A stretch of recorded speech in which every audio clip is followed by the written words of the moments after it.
शांति। आज 12 अप्रैल 2023 की बाबा की साकार मुरली है। मुरली की महावाक्य है, मीठे बच्चे, ज्ञान अमृत है और योग अग्नि है। ज्ञान और योग से तुम्हारे सब दुख दर्द दूर हो जाएंगे। प्रश्न है, कौन सा रस ज्ञान से प्राप्त होता है? भक्ति से नहीं। उत्तर है, जीवन मुक्ति का रस। भक्ति से किसी को भी जीवन मुक्ति का रस नहीं मिल सकता। बाप जब आते हैं तो बच्चों को जो डायरेक्शन देते वही ज्ञान है। उसी पर चलने से स्वर्ग की राजाई मिल जाती हैं। गीत है, भोलेनाथ से निराला। ओम शांति। बच्चों का भोला बाबा बच्चों प्रति समझा रहे हैं। इसको कहा जाता है शिव भोला बाबा। हमेशा शिव को बाबा कहा जाता है। कोई चित्र देखे व न देखे परंतु याद करते हैं। शिव, भोलानाथ, शंकर व विष्णु व ब्रह्मा को भोलानाथ नहीं कहेंगे। भोला अक्षर कहने से मनुष्यों की बुद्धि में निराकार शिव बाबा का ही चित्र आता है। अब तुम बच्चे प्रैक्टिकल में जानते हो। अब भोलानाथ बाबा कहने से भक्ति मार्ग वालों का कोई मुख मीठा नहीं होता है। भल कितनी भी महिमा करते रहें, मुख मीठा नहीं होगा। अभी तुम बच्चे शिव बाबा को याद करते हो। शिव भोलानाथ बाबा कहने से मुख मीठा हो जाता है। शिव बाबा हमको बढ़ाकर स्वर्ग का मालिक बनाते हैं।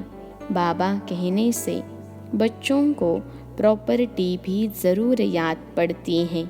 तुम बच्चे जानते हो वही शिव बाबा हैं। मनुष्य सृष्टि का बीज रूप भी उनको कहा जाता है।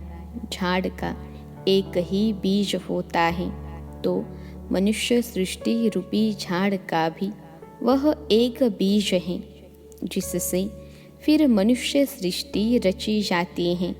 क्योंकि बाप हो गया ना, बाकी सब हुए उनके बच्चे। भक्तों का भगवान बाप एक ही। भक्त याद करते हैं भगवान को परंतु पूरा जानते नहीं हैं। यह भी ड्रामा में नोंद है। बच्चों को इस ज्ञान और योग बल से सदा सुखी बनाए मैं छिप जाता हूँ। ज्ञान सागर भी एक ही है, जैसे वह पानी का सागर भी एक ही है। उनको बांटा गया है। यह इंडिया का सागर, यह फलाने का सागर। वास्तव में सागर एक ही है। सतयुग में इस सागर को बांट नहीं सकते। एक ही सागर रहता है जिसके तुम मालिक बनने वाले हो।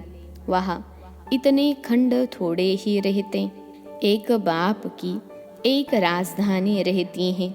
इसी भारत पर वर्ल्ड ऑलमाइटी अथॉरिटी का एक ही राज्य था। देवी देवताओं के राज्य को भगवान भगवती का राज्य भी कहते हैं। विलायत वाले गॉड गॉडेश कहते हैं परंतु जानते नहीं हैं कि वह कब राज्य करते थे, कैसे राज्य पाया। ज्ञान सागर एक बाप है, वही ज्ञान से सबकी सद्गति करते हैं। अब तुम बच्चे जानते हो हमारे सामने ज्ञान सागर बैठा है। उनसे ज्ञान गंगाएं निकल सारे विश्व को सद्गति देती हैं। इसको ज्ञान अमृत भी कहते हैं। अमृत शब्द से ही फिर पुजारी लोग चरण धोकर वह अमृत बनाए पीते हैं। वास्तव में उसको अमृत नहीं कहा जाता। आजकल दवाइयों का भी नाम अमृत रखा है, जिससे सब दुख दूर होते हैं। वह भी बात नहीं है। यह तो बाप बैठ बच्चों को योग सिखाते हैं। योग को अमृत नहीं कहा जाता। योग अग्नि से तुम्हारी सब बीमारियां 21 जन्मों के लिए दूर होंगी, इस जन्म की नहीं। इसमें तो अंत तक भोगते रहेंगे। यह है योग की बात। बाप कहते हैं योग लगाओ तो तुम्हारी सब बीमारियां नष्ट होंगी, फिर कब बीमार होंगे ही नहीं। तुम पुरुषार्थ करते हो बाप से हेल्थ वेल्थ लेने लिए, वहाँ कोई बीमारी होती ही नहीं। मैं तुमको ऐसे कर्म सिखलाता हूँ जो कभी बीमारी होगी ही नहीं। कहते हैं व्यास भगवान ने शास्त्र बनाए, परंतु यह तो सब ड्रामा में नूंद है। नाम पड़ गया है व्यास का, यह है बना बनाया ड्रामा। जो भी तुमने देखा वह सब ड्रामा में नूंद है, अनादि बना बनाया है, यह बदल नहीं सकता। भक्ति मार्ग द्वापर से प्रारंभ हो जाता है। भल कोई कितनी भी भक्ति करे, शास्त्र पढ़े, परंतु वापस नहीं जा सकता। सतो प्रधान से तमो प्रधान में जरूर आना है। इस कर्म क्षेत्र से बाहर कोई जा नहीं सकता। तुम जानते हो हम सो सतो प्रधान थे, अब हम सो तमो प्रधान बने हैं। ड्रामा अनुसार बनना ही है। भक्ति मार्ग में रात शुरू हो अंधियारा हो जाता है। पहले इतना अंधियारा नहीं होता है जितना अभी है। रात को भी पहले सतो प्रधान, फिर सतो रजो तमो कहा जाता है। धीरे धीरे कला कमती होते होते घोर अंधियारा हो जाता है। अभी सृष्टि पर बेहद का ग्रहण है, एकदम घोर अंधियारा है। इस चंद्रमा की बात नहीं, यह सारे विश्व की बात है। रावण का ग्रहण लगा हुआ है। द्वापर से लेकर सारे विश्व को ग्रहण लगना शुरू होता है। थोड़ा थोड़ा लगता जाता है। 2500 वर्ष लगता है, जबकि अंत में भारत बिल्कुल ही काला हो जाता है। अभी है बिल्कुल घोर अंधियारा, घोर सोजरा, अर्थात दिन बनाने वाला है बाप, पतित को पावन बनाने वाला है बाप। माया रावण फिर रात और घोर अंधियारा बनाती है। भक्ति करते भगवान को याद करते ही आते हैं। भगवान को तो याद नहीं करेंगे। सर्वव्यापी के ज्ञान वालों को समझाना चाहिए गॉड फादर इज वन। वह है मनुष्य सृष्टि का बीज रूप, बाकी सब है रचना। रचना की ऐसी महिमा कभी हो नहीं सकती। अगर कोई आत्मा सो परमात्मा कहे तो उनकी महिमा गाई नहीं जा सकती। गायन उस एक बाप का ही है। वह पतित पावन मनुष्य सृष्टि का बीज रूप सत्य है, चैतन्य है, आनंद का सागर, ज्ञान का सागर है। कोई भी मनुष्य की यह महिमा हो नहीं सकती। ज्ञान से जीवन मुक्ति का रस 1 सेकंड में आ जाता है। भगवानुवाच गीता में है ना, यज्ञ तप तीर्थ आदि करना, वेद शास्त्र पढ़ना, यह सब भक्ति मार्ग है। इनसे कोई भी मेरे पास नहीं आ सकता है। पिछाड़ी में सबको पार्ट बजाने आना है। गॉड फादर इज वन, वही करण करावन हार है। इसलिए ब्रह्मा से सतयुगी आदि सनातन देवी देवता धर्म की स्थापना कराते हैं। मनुष्य को करण करावन हार नहीं कहेंगे। गॉड को ही क्रिएटर डायरेक्टर कहा जाता है। बच्चों को डायरेक्शन देते रहते हैं। डायरेक्शन को ज्ञान कहा जाता है। तुम बच्चों को खुद बैठ समझाते हैं।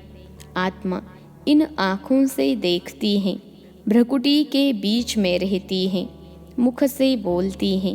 परमपिता परमात्मा भी जब आए तब तो मुख से ज्ञान सुनाए। कहते हैं मैं इस रथ में रथी हो बैठा हूँ, तुमको सहज राजयोग सिखलाता हूँ। तुम राज ऋषि हो। ऐसा कोई मनुष्य नहीं जो कहे कि हे लाडले बच्चे, तुम राज ऋषि हो। सिवाय बाप के कोई की ताकत नहीं बात करने की। बाप ही कहते हैं, हे बच्चे, इनकी आत्मा भी सुनती है। इनको भी कहते हैं, हे बच्चे, तुम राज ऋषि हो। तुमको राजाई के लिए हमें शिक्षा देनी है। 5000 वर्ष पहले मैंने तुमको शिक्षा दी थी। हर 5000 वर्ष बाद शिक्षा देने आते हैं। ऐसे कोई साधु संत आदि कह न सके। बाप ही समझाते हैं। उनको खिवैया भी कहते हैं। बरोबर तुमको विषय सागर से निकाल क्षीर सागर में ले जाते हैं। तुम बड़े आराम से बैठे रहेंगे। अब तुम जानते हो, बाप कहते हैं, मैं ब्रह्मा तन में प्रवेश करता हूँ। फिर यह ब्रह्मा सरस्वती विष्णु का रूप बनते हैं। तुम विष्णुपुरी के मालिक बनते हो ना। यह है गुप्त बातें। तुम बच्चे ही जानो और न जाने कोई। पहले पहले जब कोई आते हैं तो उनको समझाना चाहिए, गॉड फादर इज़ वन, तो ज़रूर। बाकी इतने सब उनके बच्चे ठहरे। परमपिता परमात्मा एक ही है। वह है मनुष्य सृष्टि का बीज रूप। सभी भक्तों का भगवान सबको सुख देते हैं। यहाँ कलयुग में तो बहुत दुखी हैं। मनुष्य त्राही त्राही करते रहते हैं। सतयुग में दुख की बात नहीं। यहाँ तो सारी दुनिया में ढेर भक्त हैं। यह मंदिर मस्जिद आदि सब भक्ति मार्ग की सामग्री हैं। सतयुग में यह होते नहीं। वह है भक्ति कल्ट, यह है ज्ञान कल्ट। जब रात शुरू होती है तो पहले पहले सोमनाथ का मंदिर बनाते हैं। तो तुम्हारे पास जब कोई आते हैं तो पहले पहले उन्हें समझाओ कि God father is one. Bharat में ही गाते हैं तुम माता पिता। यह है मदर फादर कंट्री। जगत अम्बा जगत पिता दोनों हैं। देलवाड़ा मंदिर भी एक्यूरेट बना हुआ है। लक्ष्मी नारायण का चित्र मंदिरों में एक्यूरेट बना हुआ है, लेकिन ओरिजिनल चित्र तो निकाल न सकें। कोई एक्टर का ही चित्र ले फिर बनाते हैं। उन्होंने तो राज्य किया सतयुग में। मनुष्य कहते भी हैं सतयुग में लक्ष्मी नारायण का राज्य था। लक्ष्मी नारायण के बचपन की कोई हिस्ट्री है नहीं। राधे कृष्ण की है। श्री कृष्ण जन्माष्टमी मनाते हैं। फिर नारायण अष्टमी कहाँ गई? श्री कृष्ण को फिर द्वापर में ले गए हैं। राधे कृष्ण तो प्रिंस प्रिंसेस हैं। दोनों अपनी अपनी राजधानी में रहते हैं। जरूर स्वयंवर हुआ होगा, तब राजगद्दी पर बैठे होंगे। राधे कृष्ण का राज्य तो है नहीं। सूर्यवंशी और चंद्रवंशी घराना है। चंद्रवंशी में तो सूर्यवंशी श्री कृष्ण आ न सके, बड़े मूंझ गए हैं। तो पहले पहले समझाना है गॉड फादर एक ही। वह होते हैं हद के फादर। स्त्री रची, फिर स्त्री से बच्चे पैदा किए। स्त्री को एडॉप्ट किया, जन्म नहीं दिया। बेहद का बाप भी कहते हैं मैं इनमें प्रवेश कर एडॉप्ट करता हूँ। भगवान ने सृष्टि कैसे रची यह किसको भी पता नहीं है। ऐसे नहीं कि प्रलय हो जाती फिर सागर के पत्ते पर आते हैं। अगर ऐसा है तो अकेला श्री कृष्ण कैसे सृष्टि रचेगा? फिर तो दो चाहिए, फीमेल भी चाहिए। परंतु ऐसी कोई बात है नहीं। बाप कहते हैं मैं एडॉप्ट करता हूँ। तुम सब कहते हो बाबा हम आपकी मुख वंशावली हैं। मैं इस मुख का आधार लेता हूँ। कहता हूँ, हे बच्चे, तुम भी कहते हो, हे शिव बाबा, हम आपके बच्चे थे, फिर बने हैं। बाप कहते हैं, तुम बच्चों के लिए मैंने वैकुंठ की सौगात लाई है। तुम यहाँ बैठे हो स्वर्ग का मालिक बनने लिए। यह राजयोग ही राजाई स्थापन हो रही है। और प्रिसेप्टर ऐसे नहीं कहेंगे कि मैं क्रिश्चियन राजाई स्थापन करता हूँ व सिख राजाई स्थापन करता हूँ। नहीं, तुम नई दुनिया में राजाई लेने लिए शिक्षा पा रहे हो। यह वंडर है ना। गॉड फादर है स्वर्ग का रचयिता, तो ज़रूर उनसे हमको स्वर्ग की राजाई पाने का हक है ना। सतयुग में राजाई थी। मनुष्य सृष्टि कैसे क्रिएट करते हैं अभी तुम जानते हो। भगवानुवाच, यह है हमारे मुख वंशावली, बाकी सभी हैं रावण की कुख वंशावली।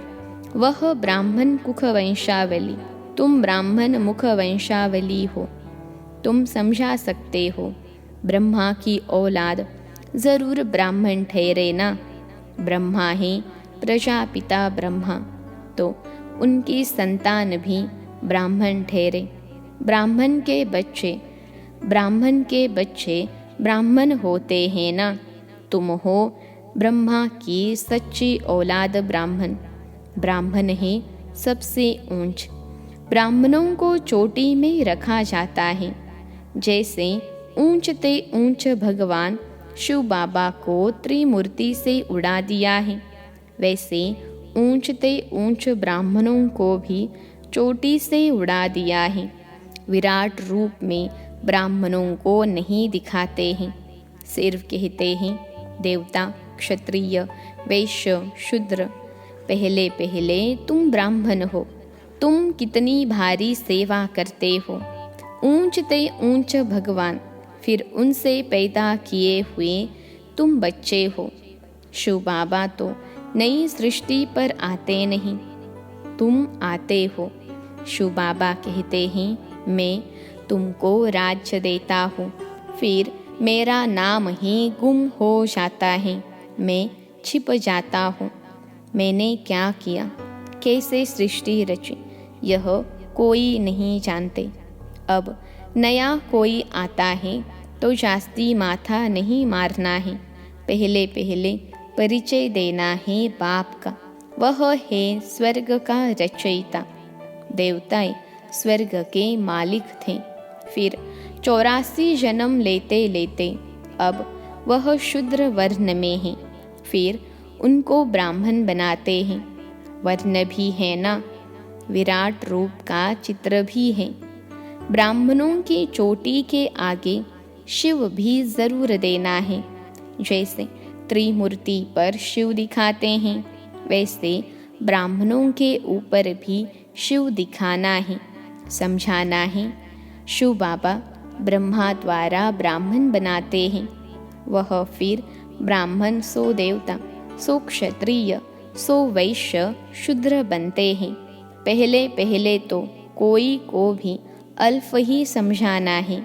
वह बाप इस ब्रह्मा द्वारा सृष्टि रचते हैं तो सब भाई बहन हो जाते। शिव की संतान तो सब आत्माएं हैं ही। फिर मनुष्य सृष्टि रची जाती है तो पहले पहले ब्रह्मा, सरस्वती, ब्राह्मण, फिर देवता, क्षत्रिय बनते हैं। ऐसे यह मनुष्य सृष्टि का झाड़ वृद्धि को पाता है। उसी बाप को सब भूले हुए हैं। देखो बाप दादा कितना क्लियर कर समझाते हैं। बच्चों को भी सिखाना है। अच्छा, मीठे मीठे सिखिलते बच्चों प्रति माता पिता बाप दादा का याद प्यार और गुड मॉर्निंग। रूहानी बाप की रूहानी बच्चों को नमस्ते। हम रूहानी बच्चों की सिखिलते रूहानी माता पिता बाप दादा को याद प्यार, गुड मॉर्निंग और नमस्ते बाबा नमस्ते। धारणा के लिए मुख्य सार पहली पॉइंट है, हम राज ऋषि हैं। स्वयं भगवान हमें राजयोग सिखाकर राजाई का वर्षा देते हैं। इस नशे में रहना है। दूसरी पॉइंट है योग अग्नि से विकर्मों को दग्ध कर सब बीमारियों से सदा के लिए मुक्त होना है। इस जन्म के कर्म भोग को याद में रहे चुकतो करना है। आज का वरदान है पवित्रता की विशेष धारणा द्वारा अतीन्द्रिय सुख का अनुभव करने वाले ब्रह्मचारी भव। पवित्रता की विशेष धारणा द्वारा अतीन्द्रिय सुख का अनुभव करने वाले ब्रह्मचारी भव। विश्लेषण है ब्राह्मण जीवन की विशेष धारणा पवित्रता है। यही निरंतर अतीन्द्रिय सुख और स्वीट साइलेंस का विशेष आधार है। पवित्रता सिर्फ ब्रह्मचर्य नहीं, लेकिन ब्रह्मचारी और सदा ब्रह्मचारी अर्थात ब्रह्मा बाप के आचरण पर हर कदम चलने वाले, संकल्प, बोल और कर्म रूपी कदम ब्रह्मा बाप के कदम ऊपर कदम हो। ऐसे जो ब्रह्मचारी हैं उनका चेहरा और चलन सदा ही अंतर्मुखी और अतीन्द्रिय सुख की अनुभूति कराएगा। आज का स्लोगन है सेवा में त्रिकालदर्शी का सेंस और रूहानियत का इसेंस भरने वाले ही सर्विस एबुल हैं। सेवा में त्रिकालदर्शी का सेंस और रूहानियत का इसेंस भरने वाले ही सर्विस एबल हैं। अच्छा, ओम शांति।